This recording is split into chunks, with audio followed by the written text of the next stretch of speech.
سیدوں کا ادب ہمارے لیے بہت ضروری ہے۔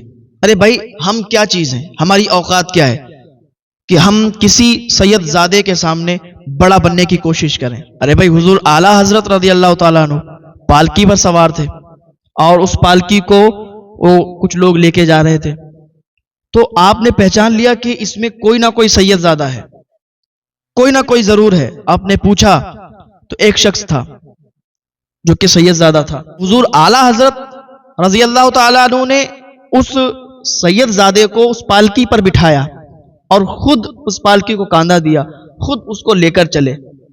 تو سیدوں کا ادب کوئی حضور اعلیٰ حضرت رضی اللہ تعالیٰ عنہ سے پوچھے۔ ہاں تو ہم لوگوں کی کیا اوقات ہے، کیا وسعت ہے کہ کوئی شہزادہ، کوئی سید زادہ ہمارے سامنے ہو اور ہم بڑا بننے کی کوشش کریں۔ ارے بھائی بہت لوگ ہیں جو اپنے آپ میں بہت بڑا اپنے آپ کو سمجھتے ہیں، بڑا بننے کی کوشش، تو ان کے سامنے اگر کوئی سید زادہ آ گیا اور اس کی عمر کم ہے تو یہ صاحب ان کا ادب نہیں کرتے کہ ارے میں تو بہت بڑا ہوں، یہ بچہ ہے۔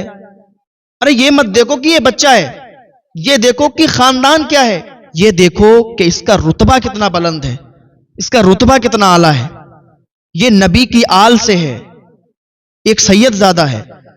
تو آپ کو چاہیے کہ ان سے سلام کریں، ان کے ہاتھ چومیں، مصافحہ کریں۔ لیکن بہت سے لوگ ہوتے ہیں نا اپنی انانیت میں رہتے ہیں، میں ایسا کیوں کروں۔ بھائی ہم لوگوں کی اوقات اور وسعت کچھ نہیں ہے، ہمیں چاہیے کہ ہم سیدوں کا ادب کریں۔ حضرت جنید بغدادی رضی اللہ تعالیٰ عنہ بہت بڑے پہلوان تھے آپ، اور آپ کا رتبہ، آپ کا مرتبہ بہت اعلیٰ ہے۔ اتنے بڑے پہلوان تھے کہ بادشاہ کے سائڈ سے بیٹھا کرتے تھے، بادشاہ کے پڑوس میں بیٹھا کرتے تھے۔ آپ نے اتنی کشتیاں لڑی، اتنی زیادہ کشتی کہ کسی سے کبھی ہارے نہیں۔ بڑے بڑے پہلوان آپ سے کشتی لڑنے کے لیے ڈرتے تھے کہ نہیں بھائی ان سے میں نہیں لڑوں گا، اور آپ سے کوئی کشتی نہیں لڑتا تھا۔ پھر آپ کا یہ تھا کہ آپ بادشاہ کے قریب میں بیٹھتے تھے، حضرت جنید بغدادی۔ تو ایک دن ایسا ہوا کہ وہ بادشاہ بیٹھا ہوا تھا، حضرت جنید بغدادی بیٹھے ہوئے تھے، سارے لوگ جمع تھے، تو ایک پتلا دبلا انسان آیا اور اس نے ڈائریکٹ بھرے مجمع میں چیلنج کر دیا کہ میں جنید پہلوان سے لڑنا چاہتا ہوں، میں جنید بغدادی سے لڑنا چاہتا ہوں، ان سے مقابلہ کرنا چاہتا ہوں، ان سے کشتی لڑنا چاہتا ہوں۔ جنید بغدادی نے اس کی طرف دیکھا، بادشاہ نے اس کی طرف دیکھا کہ ارے بھائی اتنا پتلا دبلا انسان اور بھرے مجمع میں جنید کو چیلنج کرتا ہے۔ تو بادشاہ نے پھر کچھ نہیں کہا کہ ٹھیک ہے، یہ کوئی عام شخص تو نہیں لگتا کہ بھرے مجمع میں آ کے اس نے جنید بغدادی کو جو اتنا بڑا پہلوان اور چیلنج کر دیا۔ اب سارے لوگ موجود تھے، بادشاہ نے اعلان کر دیا کہ ٹھیک ہے، فلاں تاریخ میں فلاں جگہ پر جنید بغدادی کی کشتی اس انسان سے ہوگی، جنید اس سے کشتی لڑیں گے، سارے لوگ آ جائیں۔ اب ایک دو لوگوں نے پوچھا بھی کہ بادشاہ سلامت، آپ نے جو اعلان کر دیا ہے، اب یہ پتہ نہیں کون انسان ہے، اس نے اعلان کر دیا، یہاں پر چیلنج کر دیا، کیا اس کی بات پر اعتبار کرنا چاہیے، کیا اس کی بات پر بھروسہ کرنا چاہیے؟ ارے بھائی جنید بغدادی اتنے بڑے پہلوان کی، بڑے بڑے پہلوان ان سے کشتی لڑنے کے لیے آگے نہیں آتے ہیں، اور یہ شخص پتلا دبلا انسان اور یہ چیلنج کرتا ہے، کیا اس کا چیلنج ایکسپٹ کرنا چاہیے؟ تو جنید بغدادی رضی اللہ تعالی عنہ نے بھی کہا کہ نہیں، اس کا چیلنج میں ایکسپٹ کرتا ہوں۔ اب اس میں کوئی گنجائش نہیں ہے کسی کی کہ یہ چیلنج اب ایکسپٹ نہ کیا جائے، میں اس کا چیلنج ایکسپٹ کرتا ہوں۔ بادشاہ نے اعلان کر دیا ہے، جگہ متعین کر دی ہے، وہاں پر کشتی ہوگی، سارے لوگ اسی تاریخ میں اس جگہ پر آ جائیے گا۔ اب تو لوگوں میں باتیں شروع ہو گئیں کہ ارے جنید پہلوان بہت بڑا پہلوان ہے، کبھی کوئی کشتی نہیں ہارا، اور یہ پتلا دبلا انسان کیسے ٹک سکتا ہے؟ آخر بات کیا ہے کہ اتنے پتلے دبلے انسان نے اتنا بڑا چیلنج؟ اور یہ سوچنے والی بھی بات ہے کہ کہاں جنید بغدادی جیسا پہلوان، کہ بڑے بڑے پہلوان ان سے کشتی لڑنے کے لیے آگے نہیں بڑھتے، کہاں یہ دبلا پتلا انسان اور اس نے بھرے جو ہے مجمع میں چیلنج کر دیا۔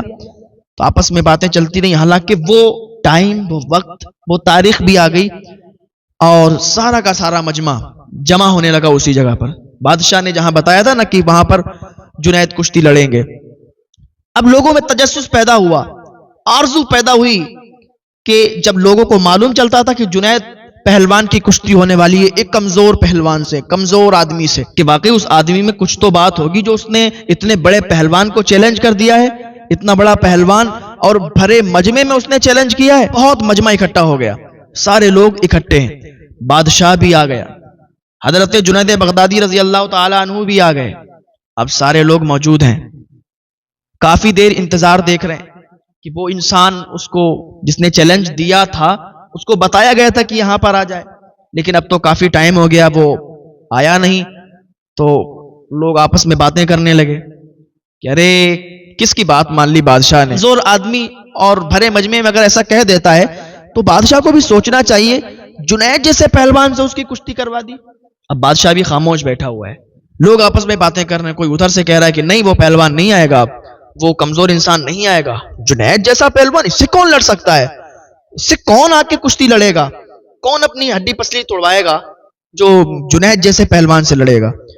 ابھی جو ہے کافی ٹائم ہو گیا، کافی دیر ہو گئی. جنید بغدادی، بادشاہ، سارے لوگ بیٹھے ہوئے ہیں. آخرکار بادشاہ نے حکم دے دیا کہ دیکھیے بھائی مجھ سے غلطی ہوئی ہے. اب جو ہے میں یہ اعلان کرتا ہوں کہ میں نے جو چیلنج کیا کہ جنید پہلوان کی کشتی اس کمزور انسان سے کرواؤں گا، میں نے یہ جگہ بھی متعین کر دی تھی، لیکن مجھ سے یہ غلطی ہوئی. وہ پہلوان، اتنا جب اس بادشاہ نے کہا نا کہ وہ پہلوان اب نہیں آئے گا، ابھی یہ پورا کہہ بھی نہیں پایا تھا کہ شور مچنا شروع ہو گیا.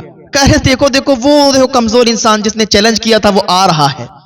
اب تو سارے لوگوں کا پورا دھیان ادھر ہو گیا، سارے لوگ ادھر ہی دیکھنے لگے کہ ارے دیر میں آیا لیکن آیا ہے. سارے لوگ اس کے نام کے نعرے لگانے لگے. سارے لوگوں کا ذہن ادھر ہو گیا. ابھی بادشاہ کہنے والا تھا کہ وہ نہیں آئے گا، میں معافی چاہتا ہوں، اتنا کہنے والا تھا کہ وہ سامنے سے آتا ہوا نظر آیا. کمزور انسان تھا، پتلا دبلا انسان تھا، ادھر جنید پہلوان تھے. اب اس کے نام کے نعرے لگنے لگے. وہ آیا، جنید بغدادی سے ہاتھ ملایا اور اکھاڑے میں اتر گیا. وہ لڑنے کے لیے اکھاڑے میں آ گیا، جنید بغدادی بھی اکھاڑے میں اتر گئے. جنید کے چہرے پر عجیب رنگ تھا، الگ رنگ تھا.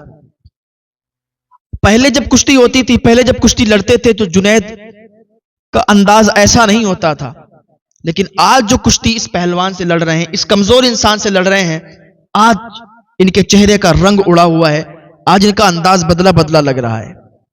جیسے ہی جنید نے اپنے ہاتھ کو اس کے ہاتھ میں پھانسا اور داؤں لگانا چاہا، اس نے کان میں دھیرے سے کچھ کہا اور جنید نے اپنے سارے ہاتھ پیر ڈھیلے کر دیے.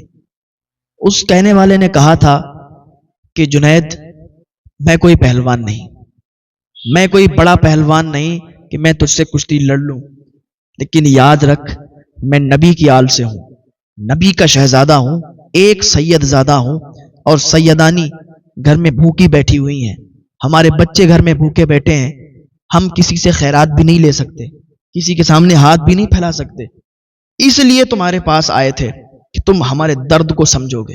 میں کوئی پہلوان نہیں. آج اگر تو کشتی ہار جائے گا نا جنید، تو قسم خدا کی کل میں اپنے نانا سے تیرے سر پہ دستار بندھواؤں گا. آج اگر تو یہاں کشتی ہارے گا تو لوگ مجھے انعام دیں گے میدان محشر میں، میں اپنے نانا سے کہہ کے تیرے سر پہ دستار بندھواؤں گا، اس کا انعام تجھے دلواؤں گا. جنید بغدادی نے جب اتنا سنا تو ہاتھ ٹھنڈے ہو گئے، ہاتھ پیر ڈھیلے ہو گئے. اب کیا ہوا، اس کمزور انسان نے جنید بغدادی کے پٹکی ماری، جنید بغدادی کو ہرا دیا. ادھر نعرے لگنے لگے، ارے جنید بغدادی اتنا بڑا پہلوان اور ایک کمزور پہلوان سے ہار گیا. اس کمزور پہلوان کو لوگوں نے کندھوں پہ اٹھا لیا، اس کے نام کے نعرے لگانے لگے، اسے انعام سے نواز دیا. بادشاہ نے دیکھا کہ اتنا بڑا پہلوان اور اتنی بری ہار، بادشاہ نے اپنے یہاں سے نکال دیا کہ میں اس کو نہیں رکھ سکتا، یہ ہارا ہوا انسان ہے. اور ان کے کان میں ایک ہی آواز گونج رہی ہے کہ کل میدان محشر میں اپنے نانا سے تیرے سر پہ دستار بندھواؤں گا، اس کا انعام تجھے دلواؤں گا. ابھی کیا ہوا، جنید بغدادی اپنے گھر پہ چلے گئے، جا کے سو گئے. رات ہوئی، رات میں سو گئے. جنید بغدادی اپنے بستر پر سوئے تو انہیں خواب آیا. اور خواب میں مصطفیٰ جان رحمت صلی اللہ تعالیٰ علیہ وسلم کا دیدار ہوا۔ حضور تشریف لائے اور کہا جنید آگے بڑھ کے آ جا۔ جنید کو اپنے سینے سے لگایا اور کہا جنید میرے شہزادے نے تو تجھ سے کہا تھا کہ کل میدان محشر میں تیرے سر پہ دستار باندھوں گا، لیکن جنید میں آج ہی تیرے سر پہ دستار باندھنے آیا ہوں، آ جا اور اپنے سر پہ دستار بندھوا لے۔ بڑی امید ہے سرکار قدموں میں بلائیں گے، کرم کی ایک نظر ہوگی مدینے ہم بھی جائیں گے۔ حضرت جنید بغدادی آگے بڑھتے ہیں اور سرکار اپنے سینے سے حضرت جنید بغدادی کو لگا لیتے ہیں۔ صبح ہوتی ہے، فجر کا ٹائم ہوتا ہے، حضرت جنید بغدادی نماز کے لیے اٹھتے ہیں تو کیا دیکھتے ہیں کہ دروازے پر لوگوں کی لائن لگی ہوئی ہے، پورا ہجوم، پورا مجمع، بادشاہ بھی موجود ہے، اور سارے لوگ کہتے ہیں جنید معاف کر دو۔ وہ رات کے سناٹے میں ہواؤں نے جا کے سنسناہٹ مچا دی اور سب کو پتا چل گیا کہ جنید کے ساتھ معاملہ کیا ہوا تھا۔ سیدوں کا ادب ہمارے لیے بہت ضروری ہے، سیدوں کا ہمیں ادب کرنا چاہیے۔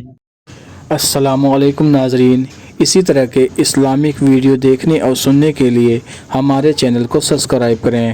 جزاک اللہ خیرن جزا۔ السلام علیکم ورحمۃ اللہ وبرکاتہ۔